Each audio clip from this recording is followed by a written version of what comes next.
chers camarades, chers amis, chers partenaires des luttes, chers élus, il y en a? Eh oui. Bientôt, il y en a. Et futurs peut-être. Syndicalistes, ça y est. Il y en a toujours. Associatifs, citoyens engagés. Tout d'abord, je tiens à remercier notre camarade Jean-Paul Grador, maire d'Uzerche, qui nous accueille ici. Et alors qu'il a tant œuvré pour cette magnifique ville d'Uzerche, je tiens à le saluer fraternellement. Il est là Jean-Paul. Je vais reprendre alors. Reprends ton intervention. Bonjour. Bonjour à toutes et à tous. Désolé d'être en retard. On fait campagne. Je comprends bien, mais je commençais juste. Et justement, je parlais de toi. Du coup, je reprends. Tout d'abord, je tiens à remercier notre camarade Jean-Paul Grador, maire d'Uzerche, père du Limousin, qui nous accueille ici. Et alors qu'il a tant œuvré pour cette magnifique ville, je tiens ici à le saluer fraternellement et le remercier au nom des communistes de Corrèze pour son action de maire et sa fidélité à nos idées. Et je pense qu'on peut l'applaudir.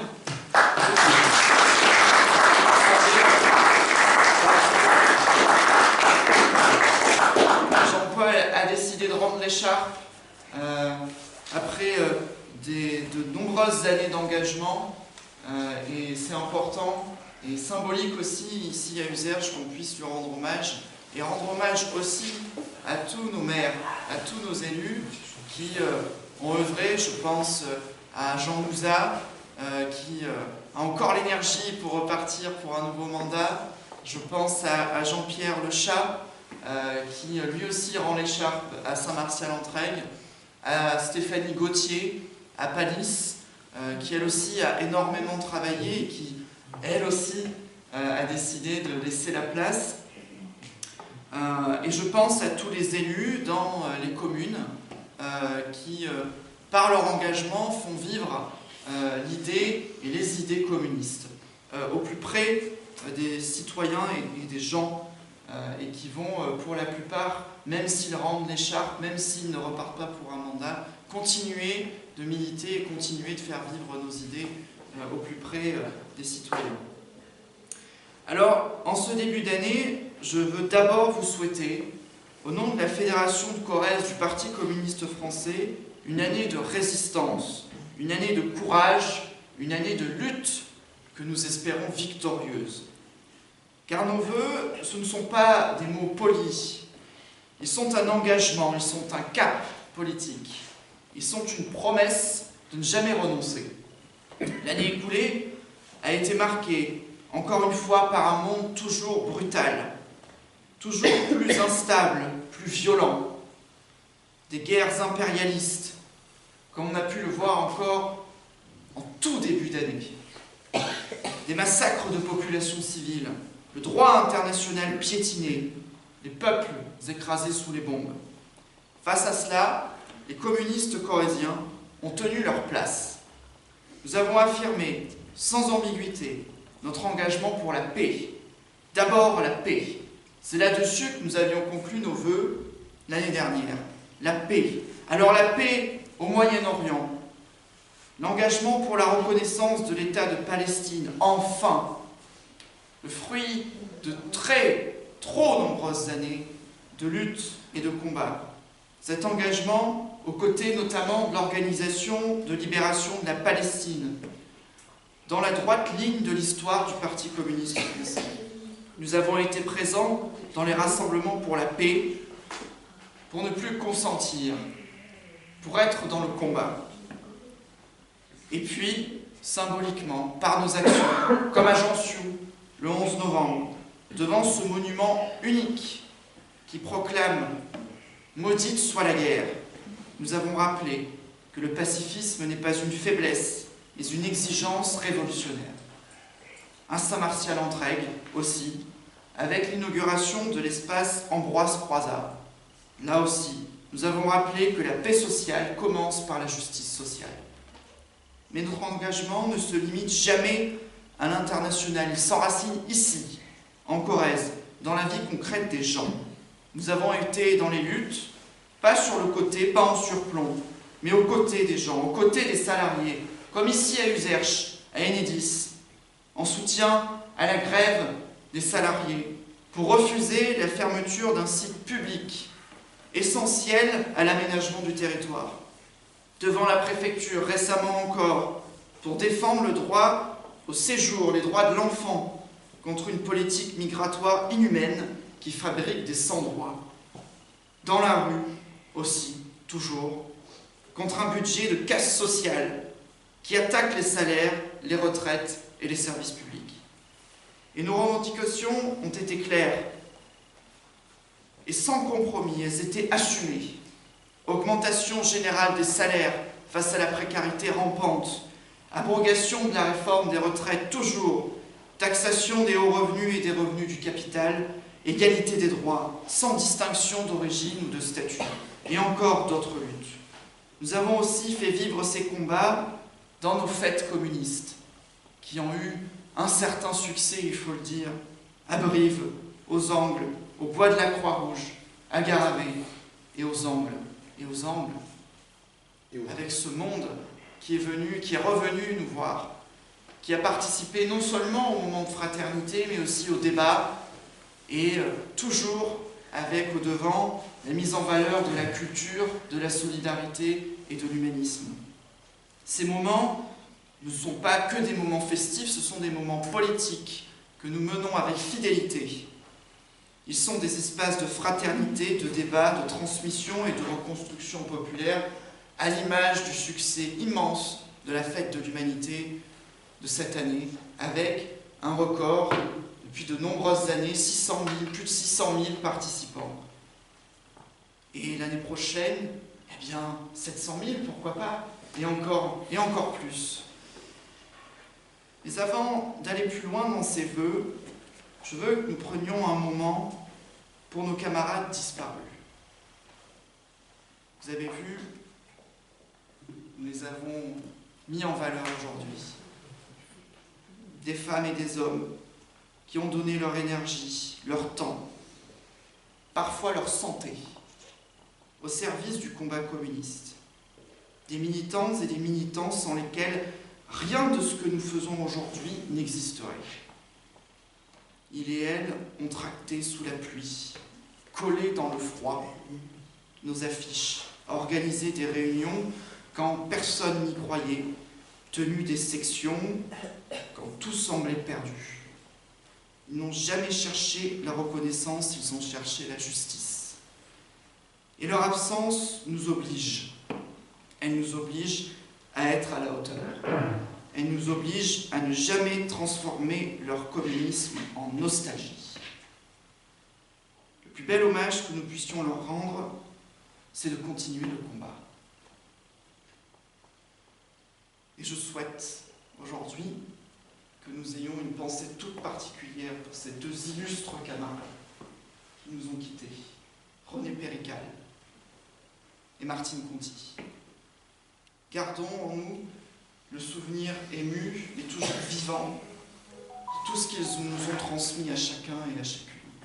Et poursuivons le combat.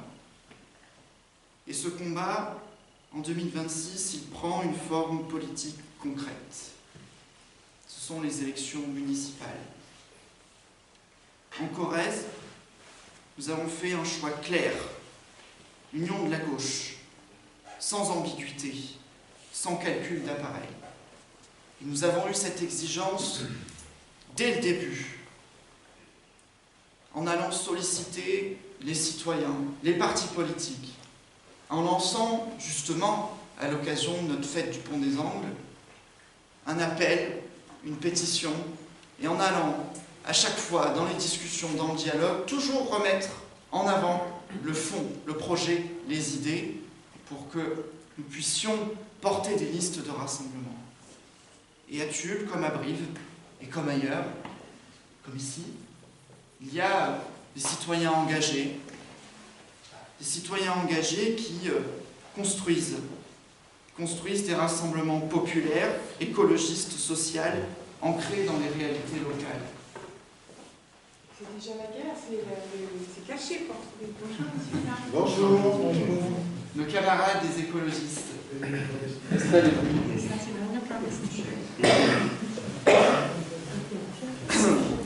Et justement, on parlait de rassemblement et les écologistes arrivent, c'est quand même... Parce que les écologistes, avec nous, ont œuvré particulièrement, eux, au rassemblement. Donc, c'est important qu'ils soient présents avec nous, ils sont toujours présents avec nous. Je disais donc ces listes de rassemblement qui se construisent avec une exigence populaire, écologiste, sociale et ancrée dans les réalités locales. Alors, évidemment, on aurait souhaité que toute la gauche soit avec nous dans ce combat. Écoutez, toute la gauche n'est pas au rendez-vous. Eh bien, nous continuons le combat tout de même. Et nous incarnons avec fierté, dans les communes où le rassemblement a été possible, l'union de la gauche, là où d'autres ont fait le choix de la division et tacitement ont fait le choix du pire, de faire prospérer la droite et l'extrême droite, qui prend de plus en plus de place dans le débat et qui aura, je pense, besoin que nous soyons mobilisés et particulièrement offensifs pour les combattre. Dans ces élections municipales, nous voulons des communes qui protègent face à la vie chère, qui investissent dans les services publics, qui défendent l'accès à l'eau, à l'énergie, au logement, qui refusent la marchandisation du quotidien. Les municipalités doivent redevenir des remparts, des lieux de résistance, des espaces d'expérimentation sociale. Et plus que tout, c'est ce que nous portons dans ces élections municipales, les villes doivent redevenir des moyens d'émancipation pour tous. Mais 2026 ne s'arrête pas aux élections municipales. Ce sera aussi, pour nous, l'occasion de nous retrouver et d'engager notre congrès qui se tiendra cette année le 4, 5 et 6 juillet à Lille. Un moment crucial pour affirmer notre identité communiste, notre stratégie, redéfinir notre utilité populaire. Et on le sait, notre congrès est un grand moment de démocratie qui nous permettra à tous de nous retrouver et de réfléchir sur ce que l'on souhaite pour l'avenir de notre parti et plus largement l'avenir du mouvement communiste français. Et je vous appelle à participer tous avec détermination dans ce travail qui est essentiel pour faire vivre nos idées. Il y aura également, on a tendance à l'oublier, les élections sénatoriales dans une 5e République de plus en plus verrouillée, autoritaire, antidémocratique. Et on le sait, nos élus, nos sénateurs ont eu une importance particulière. Ils apportent au débat et ils ont pu amener des sujets, des combats au sein du Sénat. Et il y aura également, je le crois, ça commence déjà, le début de la séquence présidentielle. La fin d'un quinquennat, de 2 quinquennats particulièrement durs, dans un pays fracturé, épuisé par des décennies de politique libérale. Nous entrons donc dans une période où tout peut basculer. À droite, l'extrême droite progresse. Au centre, le pouvoir gouverne contre le peuple. Et les limites entre ce qu'on appelle le centre, la droite et l'extrême droite deviennent de plus en plus floues. À gauche, l'enjeu est simple, être à la hauteur ou bien disparaître. Dans ce contexte, comment ne pas dénoncer la politique menée par le gouvernement et surtout en ce moment, un budget imposé par 49.3, sans vote, sans débat, sans légitimité démocratique, un budget austéritaire qui sacrifie les collectivités locales, les services publics, les politiques sociales, pendant que les dividendes explosent et que les grandes fortunes prospèrent. Un budget aussi adopté avec un soutien tacite. Et ici en Corrèze, notamment celui des 2 députés, et notamment du député qui s'est fait élire sur le programme du nouveau Front populaire. Nous devons le dire, C'est aussi ça, être exigeant.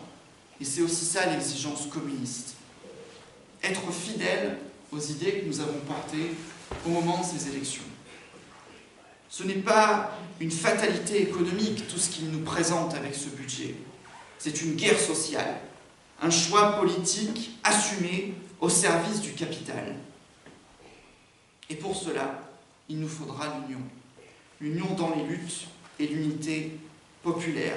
Car une chose est claire, nous ne gagnerons pas seuls. L'union n'est pas un slogan, c'est une nécessité stratégique. L'union des syndicats, des associations, des forces politiques de gauche, des citoyennes et citoyens engagés. L'union dans les luttes, dans les entreprises, dans les campagnes. C'est ainsi que nous pourrons défendre pour cette année 2026, et bien toujours la paix. La paix en premier, devant, car 2026 commence déjà par cette exigence répétée et essentielle, celle du silence des bombes, de l'exigence du dialogue, du respect du droit qui protège les peuples. Nous défendrons également toujours l'emploi et l'industrie, les services publics, le droit à l'alimentation et les agriculteurs qui luttent et que nous avons soutenus encore tout récemment. Mes camarades, pour cette année 2026, je veux que nous soyons fidèles à un espoir offensif. L'espoir n'est pas l'attente, l'espoir n'est pas la résignation, l'espoir c'est le combat organisé. Nous avons une responsabilité historique. Faire vivre une gauche de transformation sociale, fidèle aux classes populaires, fidèle au monde du travail. Alors oui, 2026 sera une année de lutte, mais ce sera aussi une année de reconquête. Luttons ensemble, organisons-nous, gagnons. Bonne année de combat, bonne année de solidarité, bonne année de lutte, bonne année de paix, bonne année communiste.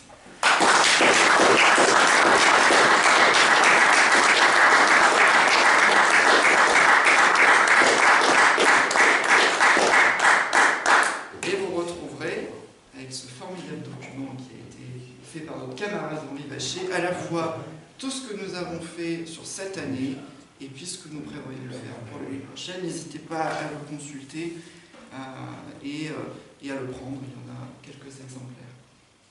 Voilà, alors écoutez, je vous propose qu'on passe à un verre de l'amitié, de la fraternité, de la solidarité, et qu'on continue de rêver et d'espérer pour cette année 2026, tous ensemble, puisqu'on est tous réunis.